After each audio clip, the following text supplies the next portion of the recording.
Hi guys! So we are on our day 14 of our daily vlog. So I'm really sorry, di ako nakapag-vlog yesterday because I was too busy. We had our celebration together with Hergie's family. So nagta-dok dance kami. And gano'n naman talaga family nila, win or lose, they celebrate. So yung masapa yung mukha ko kasi di ko mahanap ng towel. And right now, kung papansin nyo, nandito tayo ngayon sa kabundukan ng Montalban. Ayan. Nandito tayo. Ito po ang aming munting tahanan ng aking asawa. Ngayon ko napapansin niyo yung background. Yan. Ano po siya? Kubo. Yan. Meron kaming kubo dito na Hergie. Ayan. Ito po yung view natin. Ayan. Yan. Topic at summit that happened last August 15 with US President Donald Trump and Russian President si Vladimir Putin. It happened last August 15 nga sa Alaska. And that was their first face-to-face meeting after 2019.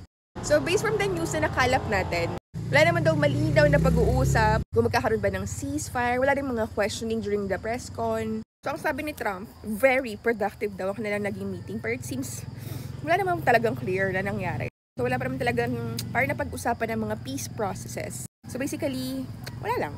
Baka talagang parang kamustahan at chikahan lang. Ganun, wala naman talagang productive na nangyari. Sabi ng mga analyst na tinanggap naman daw ni Trump or nag-compromise naman daw si Trump about the Russian framework na more likely mas pabor sa Russia or kay Putin. Effect. Since walang ceasefire, demand for gold still high. And yung shift ni Trump about sa stance niya and pagpabor niya dun sa framework ng Russia, this means mas mapoprolong yung war. So, ibig sabihin, extended din yung geopolitical risk. So, itong news na to will still be supportive sa gold. About sa market reaction, siguro kung nagkaroon ng peace deal, potentially gold could have dropped. Pero since talks only, without deal, mga investors will still hedge with gold. But of course, you need to watch out mga headlines, mga updates sa news. Kung magkakaroon ba ng mga progress dun sa peace talk, sa peace deal, then most probably magkakaroon ng mga short-term dips sa gold.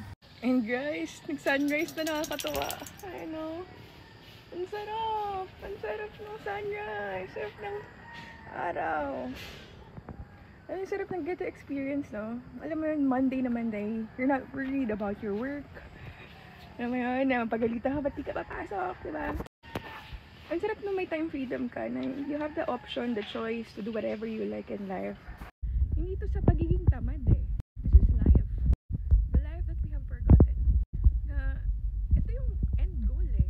Akala kasi natin ang goal is to work harder and harder and harder. But the end goal is to have time freedom so we can have more time with our family. More time for ourselves. This is the goal. Ikaw, bebe, ano masasabi mo sa time freedom na? Like, ayan, Monday, you're not worried about Mondays. Na, time freedom. Yeah, na, syempre yung iba, parang kailangan nila umuwi kasi Monday na, ganyan, kasi may trabaho. Yet tayo, we can witness yung ganyang sunrise, diba? Ano masasabi mo?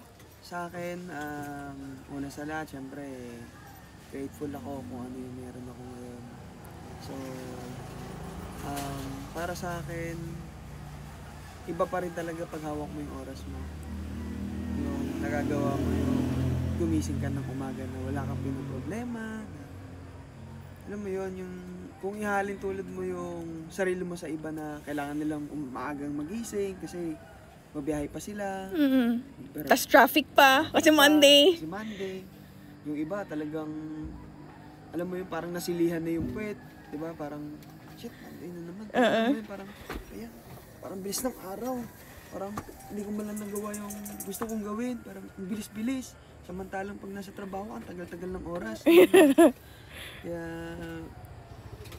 ganda. Masarap sa pakiramdam. Tsaka, yung ganitong pakiramdam na nagagawa mo yung gusto mo kasi nga, hindi ka nag-worry. Kasi, syempre, meron kang, alam mo yun, alternatibong pwedeng pagkakitaan. Katulad ng halimbawa, kapag halimbawa ako, meron tayong water station, meron tayong piso wifi. Well, hindi naman pwedeng pang settle yun na pang lifetime talaga na ano, pero parang, alam mo yun, parang at least hindi kayo, nai-enjoy mo kahit pa paano. Hindi katulad ng parang trabahante ka, na parang ang iksi lang ng araw para sa'yo, yung pahinga mo. Pero ako naman, syempre, pagka may laban, Yun lang. maaga din talaga akong gumigising. Pero sa ngayon kasi, matagal-tagal pa naman. So, ito, nasasaksihan ko yung Sunrise! ganda In ng this kapaligiran. view. Siyempre, grateful din kasi malaking bata pa lang ako. Ito na yung parang pinaka, alam mo yun, kumbaga sa isda, sanctuary. That is why I highly encourage you guys to have the kind of skill wherein it will allow you na, magkaroon ka ng time freedom. Kasi, bahala na kayo kung anong gusto nyong skill yon. But for me, syempre, what I highly suggest is kung ano yung ginagawa ko, which is sunbathing, diba? So, Mondays, I'm really excited during Mondays. Hindi ako yung stress during Mondays kasi Monday, open na naman yung market. It will give me another opportunity to actually earn again, diba? So, with trading kasi, it will not require your presence. Dapat nandun ka.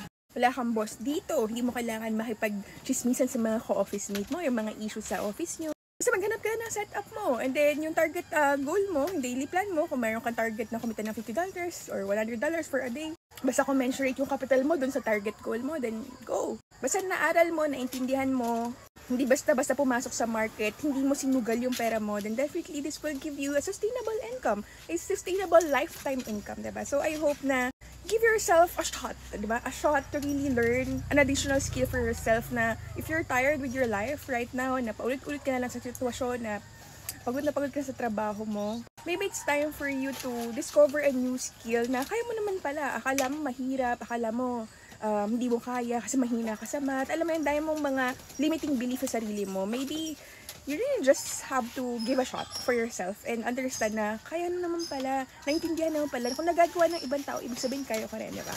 So I highly encourage guys to, alam mo yun, just evolve, improve yourself, enhance. You have a gift. Look for that gift. Si Lord may binigay sa inyo and I hope na yung binigay na gift sa inyo ni Lord ay magamit nyo, ma-improve nyo, mahon nyo. Kasi lahat tayo, meron tayong God gifts. God-given gifts. We just simply need to look for it kasi kapag we're too busy with things na akala natin doon lang tayo, like our job, hindi natin nakikita kung ano yung pinaka-gift sa atin ni Lord. So maybe it's, sometimes we need, alam mo yun, time na magbuni-muni just like mo. Alam mo yun, nakatulala ka lang. Iisip ka, ano ba kasi para sa akin?